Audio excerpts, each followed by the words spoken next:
নমস্কাৰ কি খবৰ সকলোৰে আশা কৰিছো সকলোৰে খবৰ বহুত বেছি ভাল আৰু মোৰো ভালেই আজি ভিডিওটো ষ্টাৰ্ট কৰাৰ বিশেষ কাৰণটি মই আপোনালোকক জনাই লওঁ আজি আমাৰ বেচেৰিয়া কুছগাঁৱত ৰাস আছে আজি আৰু কাইলৈ আৰু আজি প্ৰথম নিশা কৃষ্ণ হিচাপে মই অভিনয় কৰিম মূল চৰিত্ৰত গটিকে মই সেইভাবে ব্লগটো ষ্টাৰ্ট কৰিলো আসলতে যিমানখিনি পাৰো আপোনালোকক দেখাবলৈ চেষ্টা কৰিম মই কৃষ্ণ এবাৰেই নাচিছো মোৰ নিজৰ গাঁৱত যোৱা বছৰ তাৰ আগৰ বছৰ মই নাচিছিলো আৰু পিছৰ বছৰো দিছিলে কিন্তু মই দেউতা ঢুকুৱাৰ বাবে বছৰিকে যোৱা নাছিল বাবে মই ল'ব নোৱাৰিলো কিন্তু এই বছৰ মই সুবিধাটো নাপালো কিন্তু এই বছৰ আকৌ বেলেগ এখন গাঁৱত বেচেৰিয়াৰে কুছগাঁৱতে মোক মিলাই দিলে ভগৱানে তাত বিচাৰিলে গটিকে আজি তাত মই অভিনয় কৰিম কৃষ্ণ হিচাপে আৰু আপোনালোকে ভাল পাব বুলি মই আশা কৰিলো ইমানো মই ভালদৰে নাচিব নাজানো বাৰু এবাৰ যদিও ভাও দিছিলো সকলোৱেতো ভাল হৈছে বুলি কৈছে কিন্তু তথাপিতো মই জানো যে বহুতখিনি ভুল হৈছে গটিকে এবাৰো চেষ্টাহে কৰিছো মই মাথো যেহেতু মই আগতে নাচি পোৱা নাই যি এবাৰে প্ৰথম নাচিছো আৰু যেহেতু তাত সত্ৰিয়াবোৰ আসলতে সৰুৰে পৰা যদি শিকা হয় তেতিয়া বেছি ভালকে জানিব পাৰি নাচৰ বিষয়ে বহুত জানিবলৈ বাকি আছে কিন্তু মইতো এতিয়াহে আৰম্ভ কৰিছো সেইভাবে মোৰ ইমান শুদ্ধ নহবও পাৰে বা যি কি নহওক মই চেষ্টা কৰিছো আৰু আশা কৰিছো আজি ভাল হ'ব আৰু ঈশ্বৰৰ ওপৰতো মোৰ বিশ্বাস আছে তেওঁ পাৰ কৰাই নিব আজি ৰাতিটো আৰু আশা কৰিছো আপোনালোকক ভিডিওটো চাই ভাল পাব গটিকে আপোনালোকে ভিডিওটো চাই থাকক মই অলপকে সকলোখিনি দেখাবলৈ চেষ্টা কৰিম আৰু এতিয়া মই নামঘৰ গৈছিলো আমাৰ গাঁৱৰে বৰনামঘৰত মই চাকি বন্তি আগ কৰিলো তাৰ পিছত মই যত নাচিম তাত গৈ পেলাই তাৰ নামঘৰতো মই বকুলগুৰি নামঘৰ আসলতে বকুলগুৰি নামঘৰত মই চাকি বন্তি জ্বলাই আহিলো আৰু এতিয়া ড্ৰেছ চেঞ্জ কৰো তাৰ পিছত অকনমান ৰেষ্ট লৈ লওঁ এতিয়াতো 2টা বাজি গলে বাৰু আৰু অলপ ৰেষ্ট লৈ পেলাই তাৰ পিছত ড্ৰেছ আনি থোৱাই আছে সকলোখিনি অলপ ৰেডি কৰি পেলাই তাৰ পিছত সন্ধিয়া কিবা অকমান খাই আৰু মেকআপত বহি যাম বা যি কি নহওক যি অলপকে হলো আপোনালোকক মই দেখাবলৈ চেষ্টা কৰিম চাই থাকক পাছল এনে নপুৰ বাকক কেনেকুৱা লাগিছে এই চকি চাইখন চিকন নাখানুতে মানম সৃজম যথম পৰিত্ৰাণায় সাধুনা विनाशाय सदुष्कृतं धर्म संस्थापकाय संभवामि युगे युगे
এতিয়া ৰাস ভালে ভালে সমাপ্ত হ'ল আৰু মোৰ অৱস্থাটো আপোনালোকেতো দেখিছেই একদম মানে এয়া যে কিবা এই চুলি লগাই দিছিলে ন এইবোৰ মানে এৰুৱালো কিন্তু অলপ থাকি গ'ল সেইটো কাৰণে আৰু মেকআপটো একদম এৰুৱাই দিয়া নাই মই এৰুৱামহে এতিয়া ৰিমুভ কৰিমহে আৰু ড্ৰেছ সলাই ল'লো একদম টানি টানি ধৰিছিলে যিহেতু মই মুকুট পিন্ধিছিলোঁ এবাৰ কিৰিটি নলগালোঁ মুকুট লগালোঁ আৰু যিহেতু মানুহজনী মই অকণমান চাপৰেই অকণমান নহয় ভালেখিনিয়ে চাপৰ বাৰু গতিকে মানে মুকুটটো পিন্ধিলে অলপ ওখ ওখ দেখিব বুলি আৰু আজিকালি পিন্ধে আচলতে নিপিন্ধে কৃষ্ণৰ মুকুট মানে কিৰিটিয়ে লগায় কিন্তু মই এবাৰ মানে ভাবিলোঁ যে লগাই দিওঁ আৰু চবেই ক'লে যে ওখ ওখ লাগিব আৰু অকণমান মানুহজনী শকতো হৈ গ'লোঁ সেইটো কাৰণে আৰু যি কি নহওক ভালে কুশলে ৰাসখন পাৰ হ'ল কিন্তু মোৰ বহুত ভুল হ'ল মই নিজেই গম পাইছোঁ বাৰু আৰু অৱশ্যে মোৰ ৰিহাৰ্চেলো ইমান ভালকৈ হোৱা নাছিলে দিনততো নোৱাৰোঁ এই ডিউটি থাকে সন্ধিয়া যিকণ সময় কৰোঁ আৰু দিনত প্ৰেক্টিছো কৰিব নোৱাৰোঁ দুদিনেই মাত্ৰ ঘৰত আনি পেলাই মই কৰিছোঁ আৰু বাকী ৰাইজে কেনেকুৱা পাইছে নাজানো আৰু মই মাত্ৰ ড্ৰেছটো যিহেতু নতুন গতিকে অকণমান কষ্ট পালোঁ মই নাচিবলৈ বা যি কি নহওক বহুত ভাল লাগিছে ড্ৰেছটো মোৰ বহুত ভাল লাগিছে আৰু ফূৰ্তি কৰিলোঁ মুঠতে ৰাসত ফূৰ্তি কৰিলোঁ আৰু বাকী মই নচা ভিডিঅ'খিনি মই দিছোঁ ইয়াতে আৰু আপোনালোকে চাব কেনেকুৱা লাগিছে মোক জনাব মানে মই মেকআপ কৰি থকা সময়তো মই একো ভিডিঅ' কৰিব পৰা নাই যিহেতু মোৰ বহুত লেট হৈ গৈছিলে আৰু একো ইমান ভালকৈ দেখাব পৰা নাই মাত্ৰ মই নচা ভিডিঅ' যিখিনি দিছোঁ সেইখিনি আপোনালোকে চাব আৰু আজিৰ ভ্লগটো মই ইমানতে সামৰিম এতিয়া মই মেকআপ ৰিমুভ কৰোঁ তাৰপিছত মই শুমগৈ আৰু অৱশ্যে এতিয়া 4টা বাজিবৰে হ'ল বাৰু ঠিক আছে তেতিয়াহ'লে আজিলৈ ইমানেই বাই বাই ভিডিঅ'টো মই আকৌ ষ্টাৰ্ট কৰিছোঁ মৰ্ণিং ষ্টাৰ্ট কৰিছোঁ মানে ৰাতি যিহেতু একদম বহুত ভাগৰ লাগি আছিলে আৰু মেকআপ ৰিমুভ নকৰাকৈ মই ভিডিঅ'টো শেষ কৰিছিলোঁ আপোনালোকে গম পাইছেই মানে এটা কথা ক'বলৈ মোৰ থাকি গৈছিলে সেইবাবে মই আকৌ ভিডিঅ'টো ষ্টাৰ্ট কৰিছোঁ আচলতে মোৰ ঘৰ বেচেৰীয়া কটকী চুবুৰীত আপোনালোকে জানেই আৰু মই য'ত নৃত্য কালি নাছিলোঁ মানে সেইখন গাঁও কোচগাঁও পৰে আপোনালোকক মই জনাইছোঁৱেই ইতিমধ্যে যিহেতু তেওঁলোকে মোক মাতি নিছে সেইবাবে তেওঁলোকে মোক এখনি গামোচা আৰু এখনি সম্বৰ্ধনা পত্ৰ তেওঁলোকে মোলৈ আগবঢ়ালে আৰু সেই কথাষাৰ ক'বলৈ থাকি গৈছিলে আৰু মই মোৰ ভিডিঅ'ৰ জৰিয়তেই তেওঁলোককো বহুত বহুত ধন্যবাদ জ্ঞাপন কৰিছোঁ যিহেতু তেওঁলোকে মোক এই সুবিধাটো দিলে আৰু ভগৱান শ্ৰীকৃষ্ণৰ অভিনয় কৰিবলৈ মোক যোগ্য বুলি ভাবাৰ বাবে তেওঁলোকক আৰু তেওঁলোকৰ কমিটিক মই বহুত বহুত ধন্যবাদ জ্ঞাপন কৰিছোঁ আৰু আমি ভগৱানৰ গুণানুকীৰ্তন আমি কৰি যাব লাগে আৰু যিহেতু যদি থাকে মানুহৰ প্ৰতিভা সেইবোৰ বিকাশ হ'বলৈ সুবিধাও দিব লাগিব তেতিয়াহে অৱশ্যে বিকাশ হ'ব কিন্তু মই ইমানো ভালকৈ নোৱাৰোঁ বাৰু যিখিনি পাৰিছোঁ সেইখিনিহে মই কৰিবলৈ চেষ্টা কৰিছোঁ মোক মোৰ গুৰুসকলে যেনেদৰে শিকাইছে তাতো মোৰ বহুত ভুল হৈ গৈছে বাৰু তথাপিতো আৰু আপোনালোকৰ আশীৰ্বাদে মোক আগবঢ়াই নিছে আৰু আগলৈও নি থাকিব আপোনালোকেও আশীৰ্বাদ কৰি থাকিব আৰু সেইষাৰ কথা ক'বলৈকে মই আকৌ ভিডিঅ'টো ষ্টাৰ্ট কৰিলোঁ মৰ্ণিং যিহেতু ৰাতি একদম ভাগৰ লাগি আছিলে আপোনালোকেতো গম পাইছেই আৰু মই সম্বৰ্ধনা পত্ৰখন অকণমান মই পঢ়ি দিছোঁ 20 আৰু 21 নৱেম্বৰ 2024 অনুষ্ঠিত হোৱা সন্মিলিত ৰাস মহোৎসৱত শ্ৰীকৃষ্ণৰ ভাৱত নৃত্য আৰু অভিনয়েৰে বকুলগুৰি নামঘৰ প্ৰাংগণত উপস্থিত থকাৰ কাৰণে শ্ৰদ্ধাৰ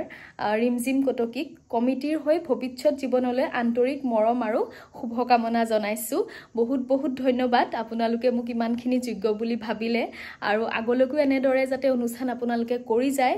আৰু মোক এই সুযোগটো দিয়াৰ বাবে বহুত বহুত ধন্যবাদ আৰু আজিলৈ ইমানেই মই এই কথাষাৰ ক'বলৈকে ভিডিঅ'টো আকৌ মৰ্ণিং ষ্টাৰ্ট কৰিলোঁ